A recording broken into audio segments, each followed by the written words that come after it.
नमस्कार दोस्तों, हम एलपीपी का रिवीजन पढ़ रहे थे और एलपीपी के अंदर पिछले 2-3 क्लासेस से हम इसकी चीज़ों के बारे में बात कर रहे थे। एलपीपी क्या होती हैं, एलपीपी ऐसे कैसे आप समस्याओं का समाधान करते हैं, ग्राफीय विधि, सिंप्लेक्स मेथड के बारे में हम बात करेंगे। तो अब एक चीज़ आती है टॉपिक का नाम, देखिए छोटे छोटे वीडियोज ये आपके लिए मैं डाल रहा हूँ लगभग 20-20 मिनट के करीब, यानी ताकि आप सारा चीज़ें रिविजन कर सकें और चीज़ें आपके लिए बेहतर हो सकें और प्रैक्टिस ज़रूर करते रहिएगा। देखिए आगे आता है अवमुख संचय।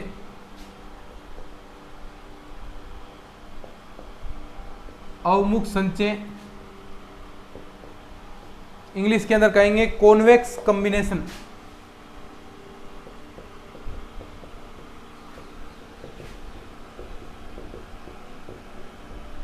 अवमुख संचय इंग्लिश के अंदर कहते हैं कॉन्वेक्स कॉम्बिनेशन। बिल्कुल सरल सी बात है, यानी कोई समष्टि है उसके बिंदु, कोई समष्टि है और उसके जो बिंदु है वो निम्न रेखिक संबंध को संतुष्ट करते हैं। जितने भी वो बिंदु होंगे उन सभी का समुच्चय क्या होगा, कॉन्वेक्स कॉम्बिनेशन होगा। यानी कोई समष्टि है, उसके अंदर एक रेखिक संबंध है, उसको जितने भी बिंदु संतुष्ट करते हैं, उस रेखिक संबंध को जितने भी बिंदु पॉइंट संतुष्ट करेंगे उसे ही आप कॉन्वेक्स कॉम्बिनेशन कहेंगे। उन सभी बिंदुओं का समुच्चय कॉन्वेक्स कॉम्बिनेशन कहलाएगा। तो डेफिनेशन आप लिख सकते हैं अच्छे से कि किसी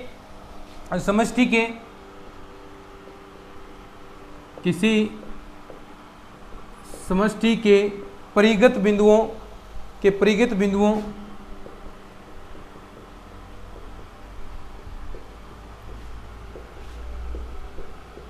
x1 x2 से लेकर xn का अवमुख या रेखिक संबंध कह सकते हैं। समष्टि का अवमुख अंदर कहेंगे, इसे ब्रैकेट के अंदर रेखिक लिख सकते हैं। रेखिक संबंध को संतुष्ट करें, रेखिक संचय को निम्न प्रकार से परिभाषित कर सकते हैं। देखिएगा किस प्रकार करेंगे।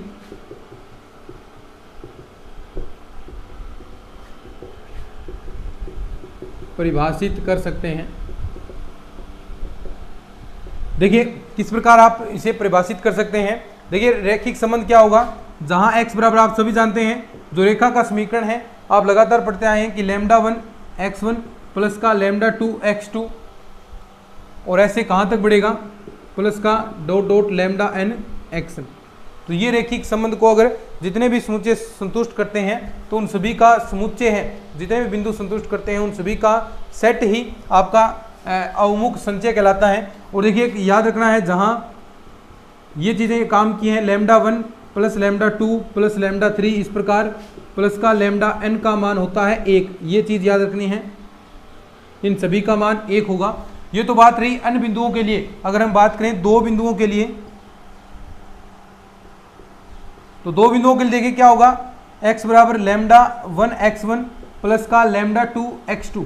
ठीक है, चूंकि हम जानते हैं λ1 प्लस का λ2 बराबर कितना होगा, देखो इसके अकॉर्डिंग 1 होगा। तो यहाँ से हम λ2 की वैल्यू निकालें तो 1 माइनस का λ1 हो गया। अब ये मान वापस यहाँ पर रख देंगे तो x λ1 x1 प्लस का λ2 की जगह 1 माइनस का λ1 और इंटू में x। तो ये जो संबंध आएगा, देखिए ये क्या होगा आपका, इन बिंदुओं का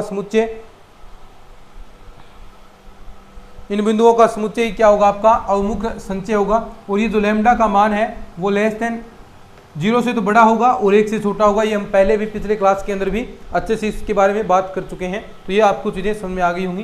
कुछ नहीं है, सीधा सा अगर उन बिंदुओं का समष्टि के अंदर उन बिंदुओं का समुच्चय जो रेखिक संबंध को संतुष्ट करे, और वो रेखिक संबंध कौन सा होगा, इस प्रकार का रेखिक संबंध है, अगर इस चीज़ को संतुष्ट करता है तो वो अवमुख संचय होगा। अब इसकी कुछ परिभाषाएं हैं अवमुख संचय की, कौन कौन से पॉइंट आपके अवमुख संचय हो सकते हैं। जैसे अभी मैं बात करता हूँ आपके अर्ध,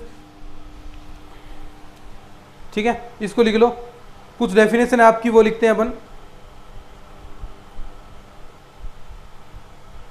अब देखो ये जो बिंदु आया है ना, ये बिंदु दो बिंदुओं को मिलाने वाले रेखाखंड के बीच में स्थित बिंदु है कोई, यानी दोनों बिंदुओं को संतुष्ट करेगा, उस रेखा पर स्थित है ये बिंदु है, उसको व्यक्त करता है।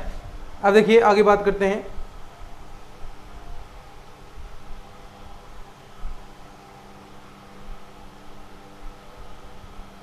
अब देखिए ऐसे जितने भी, देखो ये तो दो बिंदुओं का है, लेकिन अन्य बिंदुओं का समुच्चय भी जितने भी संभव उसके अंदर अवमुख संचय बनेंगे उन सभी का समुच्चय भी क्या होगा, एक अवमुख समुच्चय होगा। तो नोट लगाकर कुछ लाइनें आपको लिखनी है,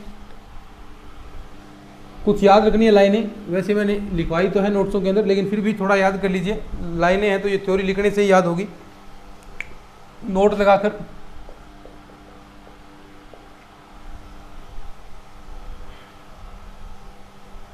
n बिंदुओं के बिंदुओं x1 x2 और इस प्रकार xn के सभी संभव जो अवमुख संचय हैं, अवमुख संचयों का समुच्चय भी क्या होता है, का समुच्चय अवमुख संचय होगा। ये डेफिनेशन याद रखनी है भाई, संचय होता है। तो ये डेफिनेशन आपको अच्छे से ये जो नोट लगवाकर कुछ बातें लिखवा रहा हूं, अब ये सारी की सारी आपको याद रखनी है, ठीक है।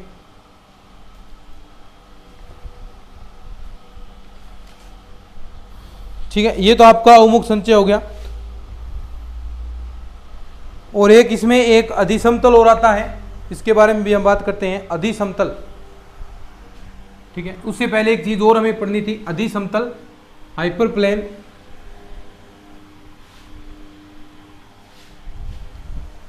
अधिसमतल के बारे में हम बात करते हैं, अधिसमतल हाइपरप्लेन कह सकते हैं इंग्लिश के अंदर, अधिसमतल। यही डेफिनेशन इसकी होगी, यानी एक कोई भी समष्टि है उसके अंदर जितने भी बिंदु हैं आपके, वो सभी अगर रैखिक संबंध को संतुष्ट करते हैं तो उन सभी का समुच्चय क्या होगा, आपका हाइपर प्लेन होगा। जैसे आप कह सकते हैं कोई आप 2D के अंदर लें तो इस प्रकार ये चीज़ क्या होगी, आपकी हाइपर प्लेन होगी। 3D के अंदर लेते हैं तो कोई समतल है आपका इस प्रकार, तो वो भी क्या है, हाइपर प्लेन, जो एक रैखिक संबंध को संतुष्ट करता है। तो सीधे तौर पर आप डेफिनेशन लिख सकते हैं, देखिए किसी समष्टि में एक रैखिक संबंध को, किसी समष्टि में एक रैखिक संबंध को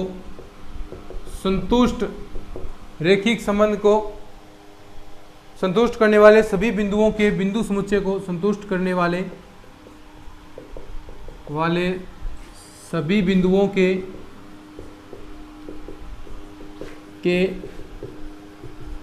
बिंदु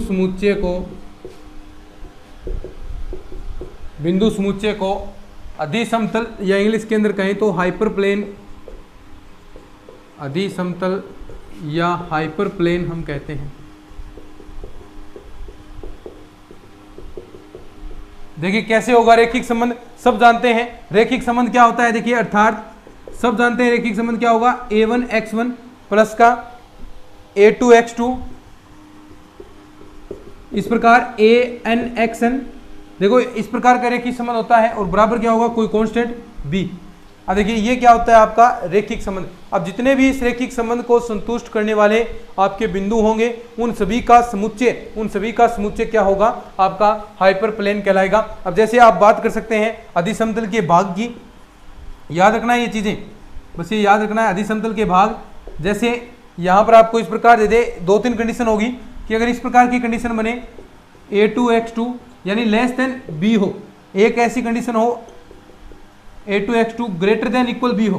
देखो यहां पर अगर इस प्रकार के, अब ध्यान से देखिए ये साथ में b शामिल है ना, और शामिल होता है तो उसको क्या कहते हैं, संवृत, और ये क्या है, अर्ध संवृत। तो ये क्या हो गए, अर्ध संवृत अंतराल, अर्ध संवृत अंतराल। तो यानी अधिसमतल के भाग हैं ये, अधिसमतल के भाग। ऐसे ही विवर्त अंतराल होगा जिसके अंदर इस प्रकार की चीजें नहीं आएगी, यानी विवर्त अंतराल होगा। ये चीजें ध्यान में रखनी, जहां भी है इस प्रकार के समीकरण बने तो उनको साफ साफ आप कह दोगे कि ये आपके क्या होंगे, कॉन्वेक्स सेट होने वाले हैं, अवमुख समुच्चय कह सकते हैं आप। जैसे विवर्त के अंदर बात आएगी a1x1 प्लस का a2x2, सीधा ग्रेटर देन b आ जाए, a1x1 प्लस का a2x2 यानी बराबर का निशान आए साथ में, और एक ऐसा, अब एक अलग अलग सारे आए, ठीक है, इसमें तो एक साथ ही आ रहे थे बराबर इक्वल, लेकिन इसमें नहीं आ रहे हैं, तो ये क्या हो गया, विवृत, तो अर्धविवृत अंतराल, समझ रहे हो ना चीज़ों को, अर्धविवृत अंतराल। तो ऐसी जो कंडीशन बनती है वहां पर ये चीजें होंगी, तो ये समझ गए।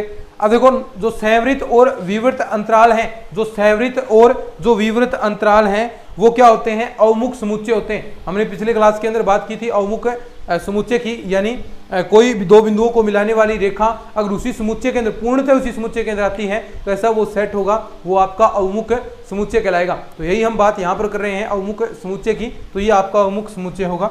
तो आप यहाँ पर नोट लगाकर कुछ चीजें लिख सकते हैं, कुछ परिभाषाएं।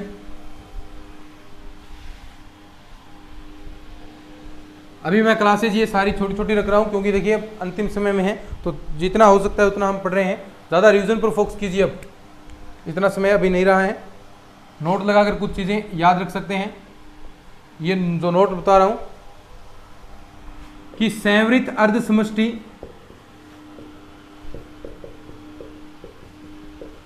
तथा विवृत अर्ध समष्टि,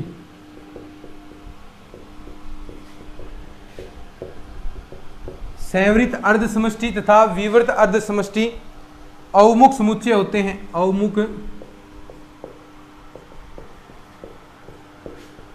समुच्चय होते हैं, ठीक है। ऐसे ही दो तीन बातें और आप लिख सकते हैं, जैसे आप इसके बारे में अर्ध समष्टि ऐसा लिख सकते हैं डायरेक्ट, यानी इस प्रकार की दे आपको 3y < 5, तो आप कह सकते हैं क्या होगा, ये अवमुख समुच्चय होगा। तो यानी इस प्रकार की कोई भी आपको दे तो आप सीधे कह सकते हैं कि वो चीजें अवमुख समुच्चय होगी। एक इंपोर्टेंट लगाकर 2010 के अंदर पूछी गई बात है, ये इंपोर्टेंट लगा लेना, सीधी सीधी बात आई थी क्या कि प्रत्येक अधिसमतल प्रत्येक अधिसमतल, जितने भी अधिसमतल बनेंगे, प्रत्येक अधिसमतल यानी हाइपर प्लेन, प्रत्येक अधिसमतल यानी हाइपर प्लेन हम कह सकते हैं, प्रत्येक अधिसमतल हाइपर प्लेन एक अवमुख समुच्चय होता है, एक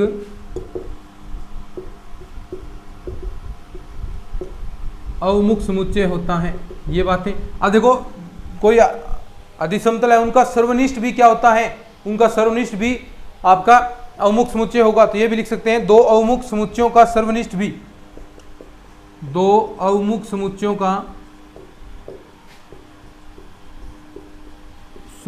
का सर्वनिष्ठ भी एक अवमुख समुच्चय होता है,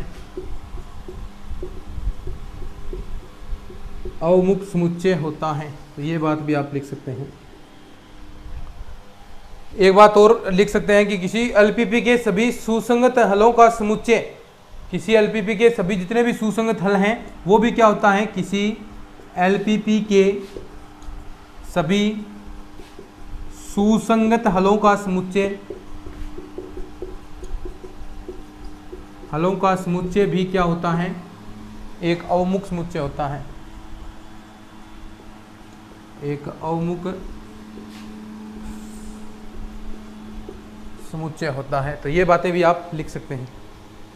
तो कुल मिलाकर ये आपका अवमुख संचय हो गया, अवमुख समुच्चय हो गया। अब एक छोटी सी चीज और आती है इसके अंदर, चरम बिंदु।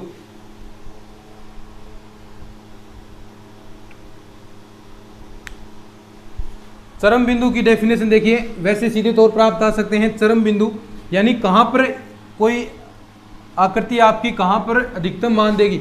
अब देखिए जैसे हम बात करते हैं वृत्त की, चरम बिंदु के बारे में हम बात करते हैं एक्सट्रीम पॉइंट, चरम बिंदु इंग्लिश के अंदर एक्सट्रीम। फटाफट देखो, ये मैंने अच्छे से चीज़ें बताई हैं तो इसके अंदर ज़्यादा हम टाइम वेस्ट नहीं करते हैं, सीधे तौर पर हम बातें करते हैं, आपको पता ही है।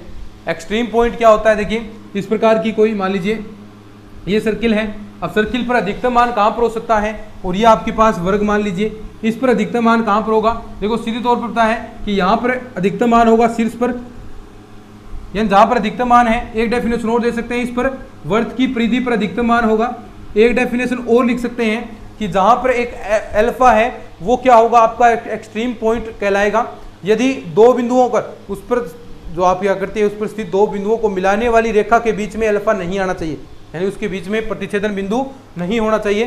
तो ये बात आप लिख सकते हैं। अवमुख समुच्चय एक्स का बिंदु अल्फा अवमुख समुच्चय, सीधी डेफिनेशन यहाँ रखनी है, अवमुख समुच्चय एक्स का, अवमुख समुच्चय एक्स का बिंदु अल्फा चरम बिंदु कहलाता है, का बिंदु अल्फा चरम बिंदु कहलाता है, चरम बिंदु कहलाता है यदि अल्फा एक्स को दो बिंदुओं, अल्फा एक्स को एक्स के दो बिंदुओं, अल्फा एक्स के दो बिंदुओं कौन कौन से, x1 तथा x2 को मिलाने वाली रेखा के बीच में ना आए, मिलाने वाली रेखा खंड के बीच में स्थित न हो, रेखा खंड के बीच में स्थित ना हो, तो इसे आप क्या कहते हैं, चरम बिंदु कहलाता है, चरम बिंदु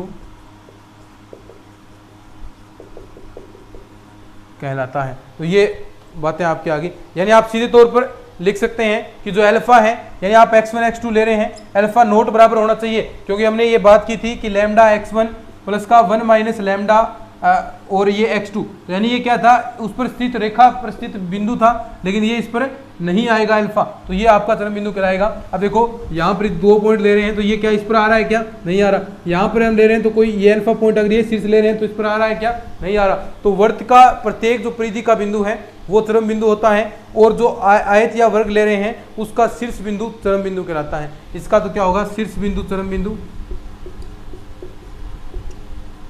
और इसका प्रत्येक पॉइंट परिधि पर प्रत्येक बिंदु, तो ये आपका हो गया। देखिए ये हमने पढ़ लिया। नेक्स्ट क्लास के अंदर सिंप्लेक्स मेथड हम पढ़ने वाले हैं, इंपॉर्टेंट है, वहां से क्वेश्चन सीधा उठने वाला है। देखिए छोटे छोटे वीडियोस आपके लिए अभी डाल रहा हूँ, बाकी हमने रिवीजन अच्छे से चीज़ें कंप्लीट कर ली हैं, तो लगभग चीज़ें अपनी चल रही हैं, तो लास्ट में कुछ चीज़ें चल रही हैं, तो आराम से शॉर्ट चीज़ें आप तक प्रोवाइड कराऊँ ताकि इंपॉर्टेंट चीज़ें आपको पता चल सके। चलिए आज की इस वीडियो में इतना ही, धन्यवाद।